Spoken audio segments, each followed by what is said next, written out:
علامہ سید بحر العلوم کے بارے میں ملتا ہے کہ آپ سامرا کی طرف سفر کر رہے تھے کہ راستے میں آپ امام حسین علیہ السلام کے حق میں جو بندہ گریہ کرتا ہے اللہ تعالیٰ اس کے تمام گناہ معاف کر دیتا ہے۔ اس حدیث کے بارے میں غور و فکر کرنے لگے۔ یہ کہتے ہیں کہ میں اسی غور و فکر میں تھا کہ ایک بندے کو دیکھا جو عربی لباس پہنے ہوئے میرے سامنے آیا، مجھے سلام کیا، میں نے اس کے سلام کا جواب دیا اور اس نے کہا اے سید بحر العلوم، مجھے لگتا ہے کہ آپ کسی مسئلہ میں، آپ کسی حدیث میں آپ غور و فکر کر رہے ہیں، کوئی اگر علمی مسئلہ ہے تو میرے سامنے بیان کریں تاکہ میں آپ کی رہنمائی کروں۔ تو سید بحر العلوم نے کہا کہ میں نے اسے کہا کہ میں اس بارے میں غور کر رہا ہوں کہ اللہ تعالیٰ کیسے اتنا ثواب امام حسین علیہ السلام کے زہر کو عطا کرتا ہے کہ قدم قدم کے بدلے میں اس کے نام اعمال میں حج اور عمرہ کا ثواب لکھ دیتا ہے، یا امام حسین علیہ السلام کے غم میں جو بندہ گریہ کرے اس کے تمام گناہ معاف کر دیتا ہے۔ تو یہ کہتا ہے کہ اس شخص نے مجھے کہا کہ اے بحر العلوم، میں تمہیں ایک مثال کے ذریعے اس مطلب کو سمجھانا چاہتا ہوں۔ مثال یہ ہے کہ ایک بندہ جو بادشاہ تھا اپنے لشکر سمیت شکار کی طرف نکلا، جب جنگل میں یہ پہنچا تو اپنے ساتھیوں سے جدا ہو گیا۔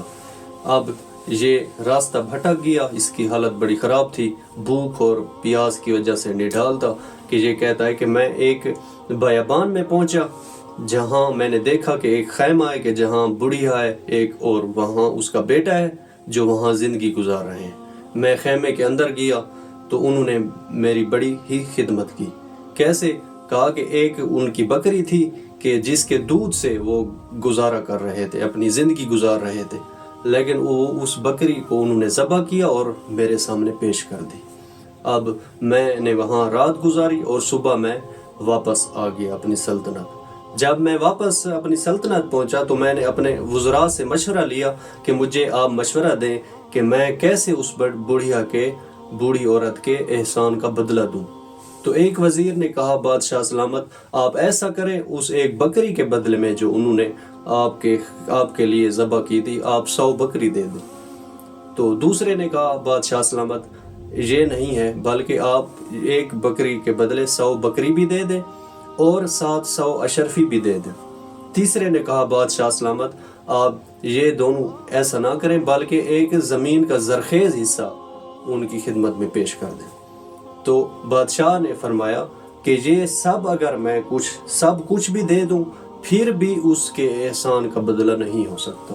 وہ اس طرح کہ ان کے پاس اس وقت جو کچھ بھی تھا اپنا کل سرمایہ وہ ان کی ایک بکری تھی جو انہوں نے میری خاطر یعنی ذبح کی اور میرے سامنے پیش کر دی، میری خدمت کی اور اپنا کل سرمایہ میرے سامنے پیش کر دیا۔